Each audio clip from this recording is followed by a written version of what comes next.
কথাই আছে না, প্রতিটা ছেলের প্রথম স্বপ্ন বাবার মতো হওয়া, বাবার পেশায় আসতে চাওয়া। এই দৃশ্যগুলো হয়তো কিংবদন্তি হওয়ার অপেক্ষায় থাকা বাবার সাথে ক্রিকেটার হওয়ার স্বপ্ন দেখা ছেলেকে আরও একবার মেলাবে। জিম্বাবুয়ে দল দেশে আসার পর সাগরিকায় এই দৃশ্যগুলো নিয়মিত, একটু বাড়িয়ে বললে এই গভীর বন্ধুত্ব। তবে এখানেও আছে অনেক কিছু শেখার। প্রথমে বাবা, তারপর ছেলে, বাবা যা ছেলেও যেন তাই। অনুশীলনের শুরুতে ঠিক এভাবেই বাবাকে অনুকরণ করে বল করছিলেন ছোট্ট রাজা।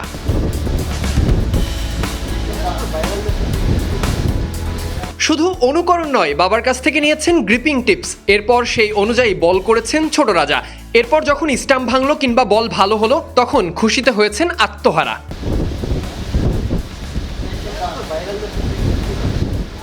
বাবা ব্যাটিং করতে গেলে ছেলে সেখানে, বোলিং করতে গেলেও তারই সাথে। পুরোটা অনুশীলন বাবার সাথেই ছিল। এরপর যেন কি হলো, ছেলে ছুটতে শুরু করলো। চলুন এই দৌড়ে যাওয়ার ঘটনা জেনে আসা যাক। মূলত জিম্বাবুয়ের অনুশীলনের প্রায় শেষের দিক, তখন নেটে ব্যাটিং করছেন টেল এন্ডাররা। এদিকে একটা বল এসে পড়লো বাউন্ডারি লাইনে, সেটা দিতেই এই ছোটা। এরপর বোলিংয়ের জন্য ডাক পড়লো ছোট রাজার। কোনো দল যখন দেশের বাইরে সিরিজ খেলতে যায়, তখন ব্যবহার করা হয় লোকাল নেট বোলারদের। তাদের বলে অনুশীলন করেই ক্রিকেটাররা নিজেদের প্রস্তুতি সারে। আজও সেটাই হচ্ছিল। তবে নেট বোলার হিসেবে যোগ দিয়েছিলেন রাজার ছেলেও। সেখানে ব্যাটসম্যানকে পরাস্ত করে কলার উঁচিয়েও ধরেছেন।